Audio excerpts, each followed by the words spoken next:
I rise, and all praise to Allah, highest honors to His holy and divine Prophet, Muhammad Ali. Extend those honors to the harbinger of the Prophet, Marcus Mosiah Garvey. Extend those honors to the Moorish flag, the red flag with the green 5-pointed star in the center, each point representing love, truth, peace, freedom, and justice. I extend those honors to the Office of the Grand Sheikh, Lieutenant Grand Sheikh, the Sheikh staff, administrative staff, the Elders and Bays, the vanguards, and the visitors. And I especially extend those honors to the Elders and Bays because without you, we have no movement. One man honors man, he honors that Father God Allah. Islam? Islam. Today I want to talk about, there are a lot of misconceptions about this movement.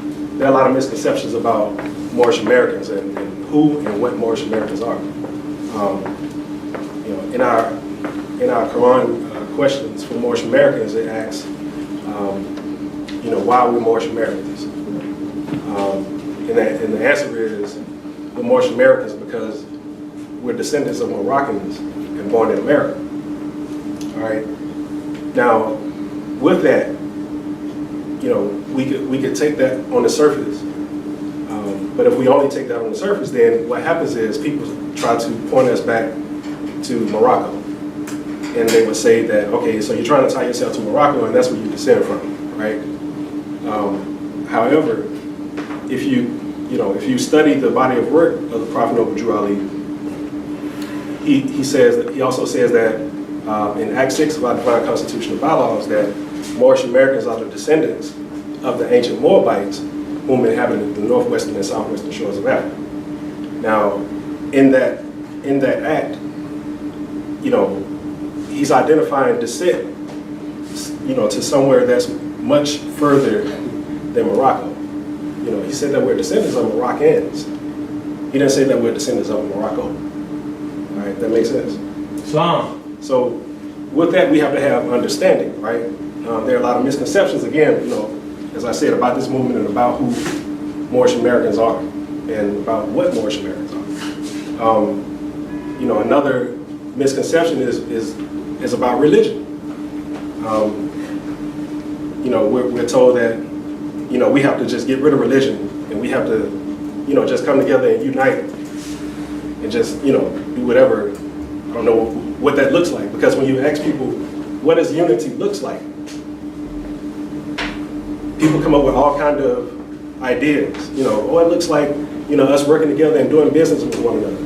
It looks like, us respecting each other and all these different ideals. But all of those different ideals are things that exist within religion. Religion is the foundation of the moral compass that is subscribed to us, so that we understand how to treat each other, so that we understand how to do business with one another, so that we understand how to have that moral compass, or how to circumscribe our actions and interactions with one another, so that we don't step outside of the bounds of righteousness. Now,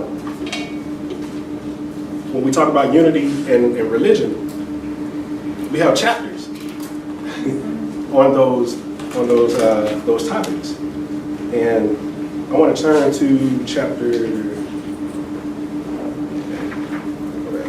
to the chapter on religion. I think it's 35.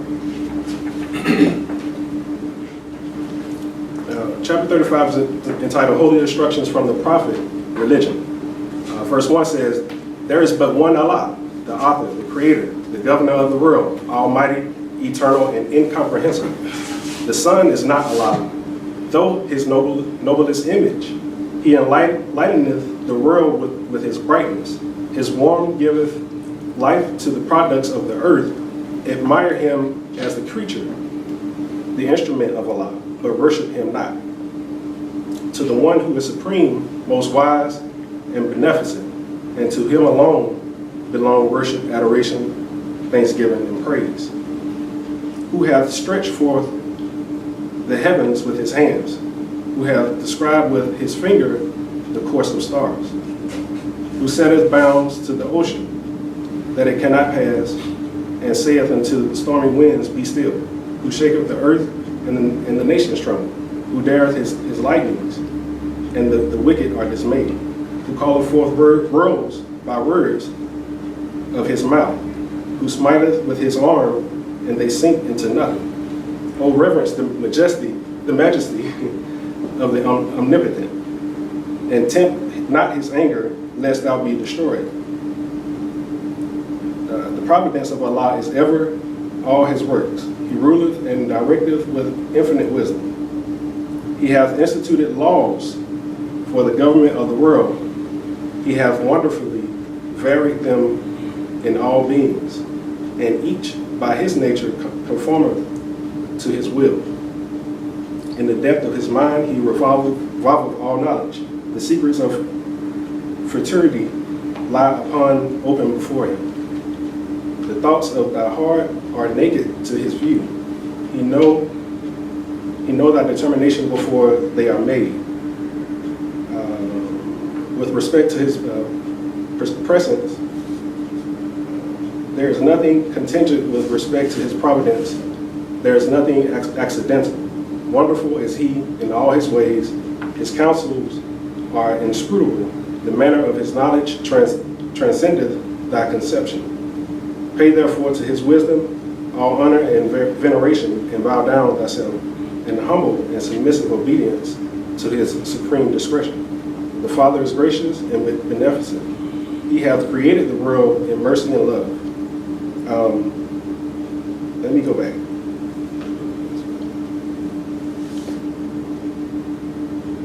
All right, in verse 10 it says, I'm sorry, I kind of read past that. Verse 10 it talks about how he hath instituted laws for the government of the world. So if Allah instituted laws for the government of the world, then how can we be united without laws or religion as a people? Islam said he hath wonderfully varied them in all beings, and each by his nature conformeth to his will. So we understand that with unity, we have to have laws. We have to have agreements, covenants, and the bylaws. Islam. We have to have ways that we can be able to come together and unite with one another. Now, when we talk about understanding, let's go back to chapter 7.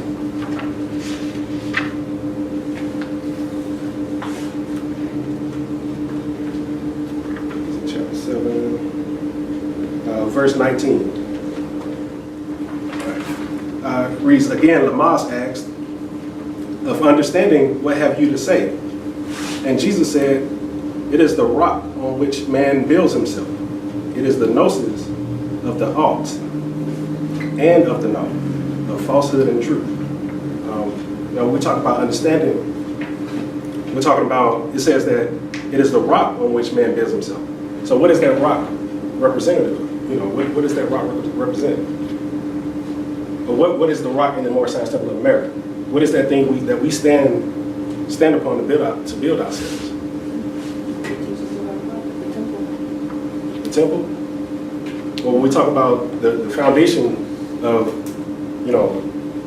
the standard, what is the standard that we love, truth, peace, freedom, and justice, right? And that's from my understanding. So when we talk about, that rock on which we build ourselves, we have to have, these principles. These principles are what, or laws that derive from these principles are what is instituted so that we can understand how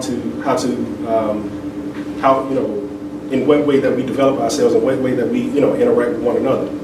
Islam. So when we talk about understanding, I'm kind of going all over the place, but when we talk about understanding, we're getting an understanding when we receive these keys from the prophet. The prophet give us a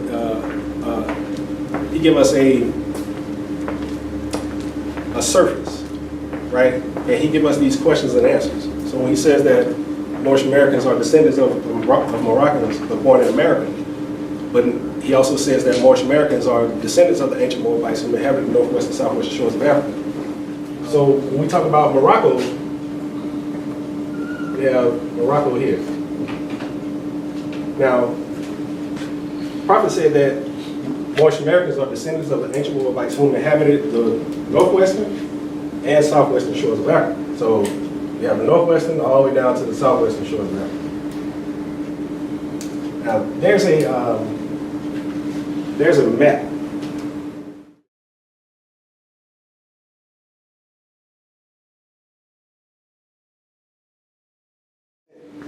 And this map was dated 1800, the year of 1800.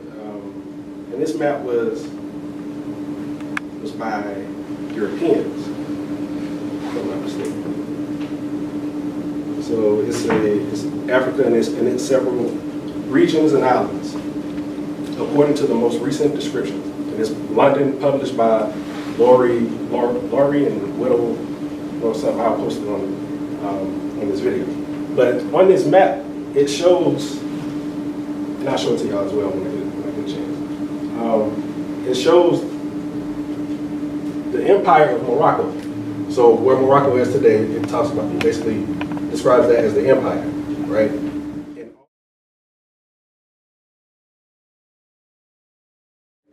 And all the political areas around it, because we understand that this current map today is, is a result of the Berlin Conference when the Europeans came through and split up all the lands and et cetera, et cetera. So prior to that, this was Berlin Conference was 1884, if I'm not mistaken. This map was done in 1800. And basically all the lands around it, all the way, except for like Egypt, all of this area, these are basically, it describes many kingdoms in these different areas. But when it talks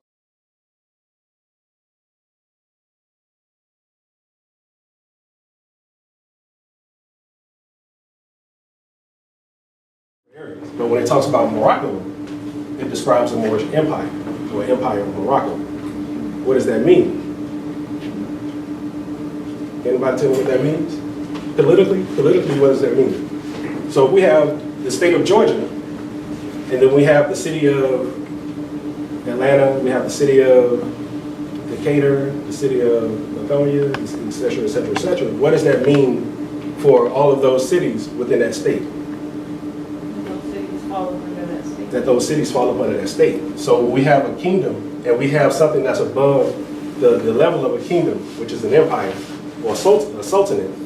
Then this map describes Morocco as the seat of power that's ruling over all of these kingdoms, because it was the Moors who protected these shores all around Africa, from northwest and southwestern shores of Africa, even north Africa.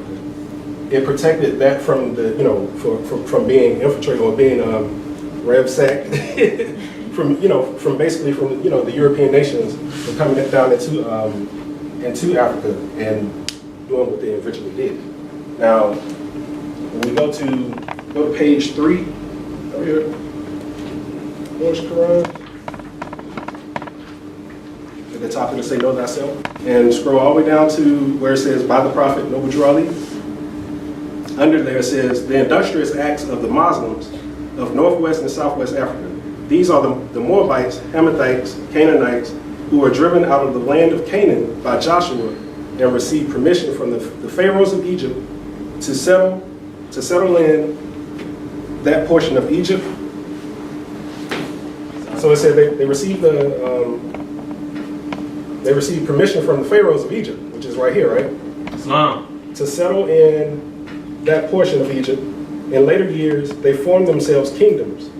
These kingdoms are called, this day, Morocco, which is here, Algiers, which is here, Tunis, which is Tunisia today, and Tripoli, which is right up in here, above Libya. So it says that, it specifically says that these are the, received permission from the pharaohs of Egypt to settle in that portion of Egypt. So is it saying that all this was called Egypt at that time? Maybe? No? Okay. But they eventually formed themselves kingdoms in these areas. So we're talking about Moors who, received permission from the pharaohs of Egypt. And also identify Pharaohs. It's plural. Chapter 47.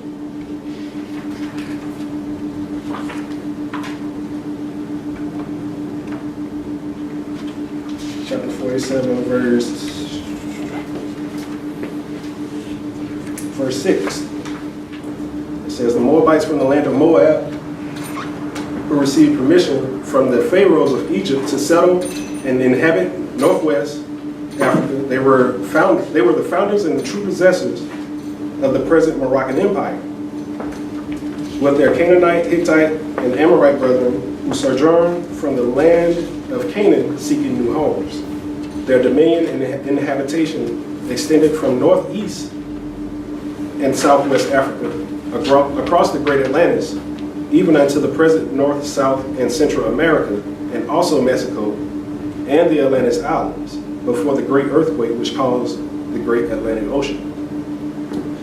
Now it says, the dominion and habitation extended from northeast, this is northeast Africa, up here in the Egypt area, and southwest across, so all the way down to the west coast of Africa, or southwest coast of Africa. In Central America, that area, and Central America and Mexico, so Mexico, and Atlantis Islands before the great earthquake which caused the great Atlantic Ocean. So we're talking about dominion from Africa, or northeast Africa, southwest, all the way over to the Americas.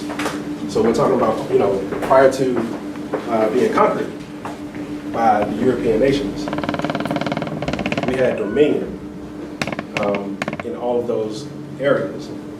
That was the political, that was our political body. Everything that existed within those areas, they were under the protection of the Sultan of Morocco, and they received, they paid tribute to the Sultan of Morocco. That means that no matter what tribe or nation that they identify with, whether you identify with Ghana or Mali or all these different nations that existed within that empire, politically you were known as Moors, Islam, because you received protection from the Moorish Empire.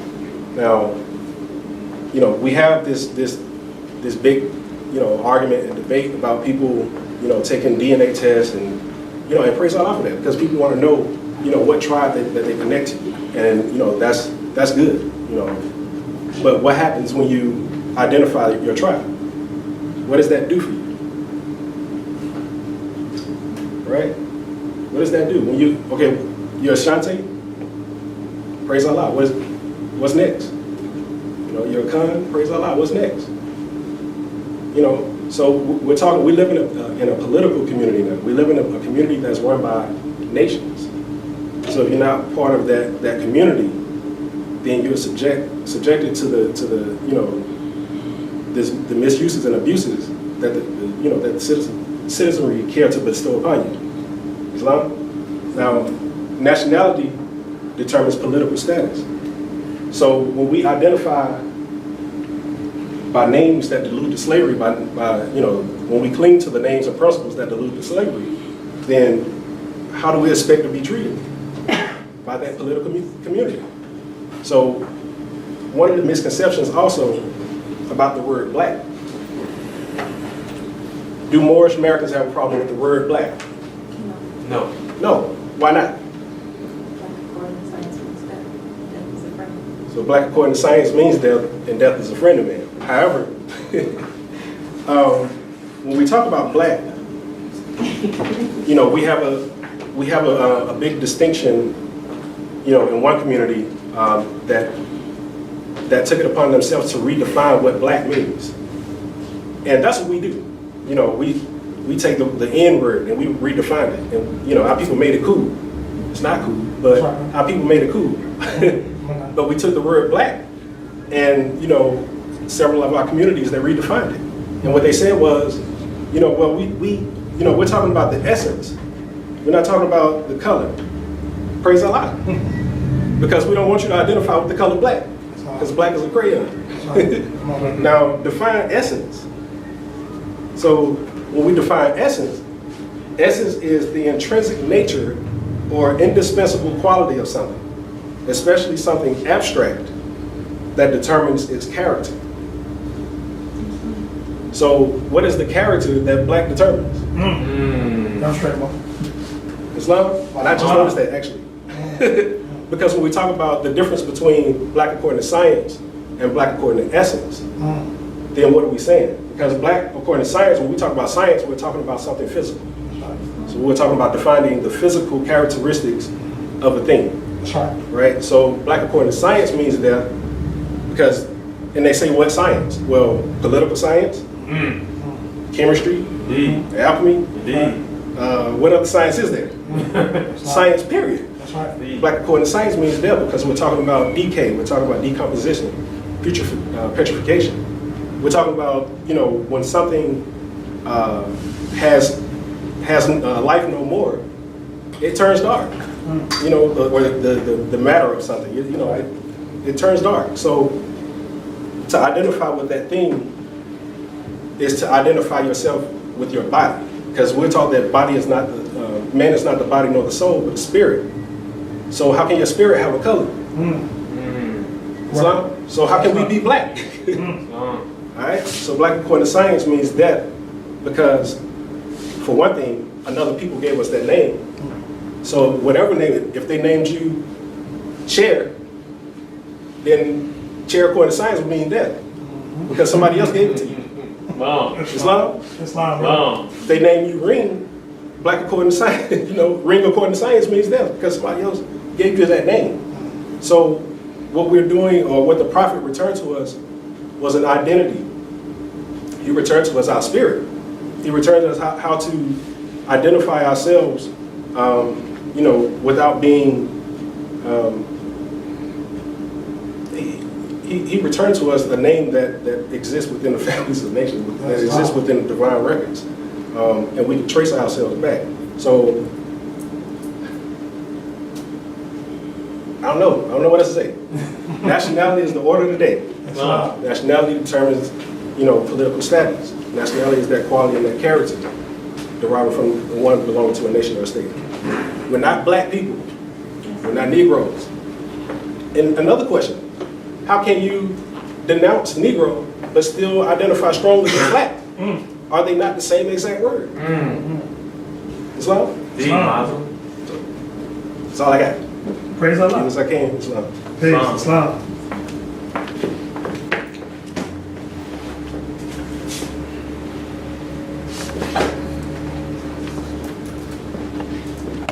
Islam, family. Islam. All praise are due to Allah for the measure of the brother Rafa'el giving his portion of wisdom. Islam, family. Islam. If I may add on to such an exuberant and informative measure, I would like to specify the importance we as Moorish Americans that we specify the term Moor. What does that mean? Meaning that when we talk about our ancestors, our foremothers, and our forefathers, we want to make sure that we're specifying that that we are referring to the Moors that inhabited the northwestern and southwestern shores of Africa. All right, because that is basically what our prophet has taught us. It says in our divine constitution and bylaws that the Moorish Americans are descendants of the ancient Moabites who inhabited the northwestern and southwestern shores of Africa. So that's by way we came. Just as our faithful brother had mentioned, you know, we traversed from Moab. We came to Egypt and learned from a time and learned those degrees, and when we were approved, we received permission from Egypt to inhabit this area, which is known as Libya, Tunisia, Algeria, Morocco, so on and so forth. So this is our area. Again, just as the brother had mentioned before, we're also referring to an empire versus kingdoms. We were talking about an area where you had the Moorish or the Moroccan Empire, and then you had these other kingdoms. You had the Kingdom of Mali. You had the Songhai Kingdom, if you will. You had the Kingdom of Benin. You had the Dahomey. You had Khan, so on and so forth. All of these in their respective kingdoms, we are a part of that. So don't get it, we don't want to get it misconstrued, just as the brother said, is that we are denouncing Africa, because we inhabited Africa. I challenge you, when you get a chance, to just Google search Africans from Canaan, and what you will get is you will get a series of videos and a series of essays and documents that states that you have a certain part of inhabitants of Africa that claim to come from Canaan, to come from Jerusalem, to come from Moab. And just as the Moorish Americans, how they came by way of Egypt and received permission to inhabit the lands over in the northwestern and southwestern shores of Africa, you have other groups of descendants of Moabites who received permission from Egypt and went and inhabited the southeastern or the northeastern and southeastern shores of Africa. Islam? So we want to make it clear that we're saying that we are a part of that culture. This is when we talk about being descendants, we're not talking about specifically by blood, we're talking about by characteristics, we're talking about referring to a ray of life. We're talking about tracing ourselves back to a standard that we are beholden to. Islam? That doesn't necessarily mean, so just as we refer to the quote unquote the dreamers that live in these United States. They have just as right to be here as we do. They inhabited, they've been here since birth. They are essentially Americans. All right, so they have contributed to society. They are American citizens. Islam? So when we talk about how, removing citizens, that goes against the very Constitution that we're upholding.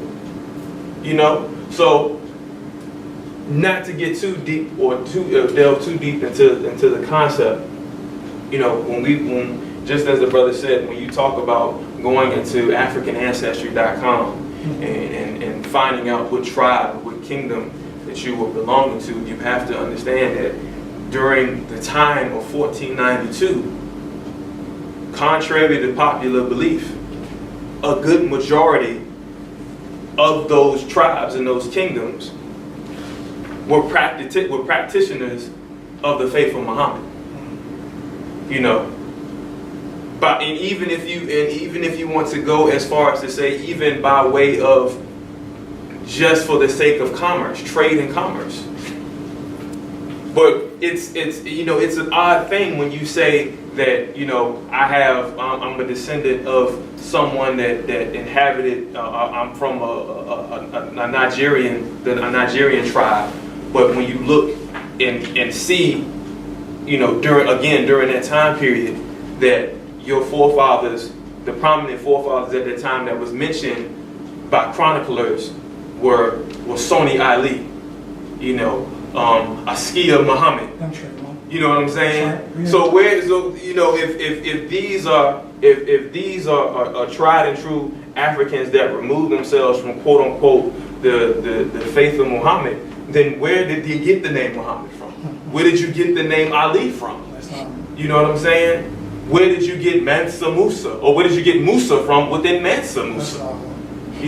So we have to think about these things. We have to consider all aspects of our journey being here on these shores of America and where we came from.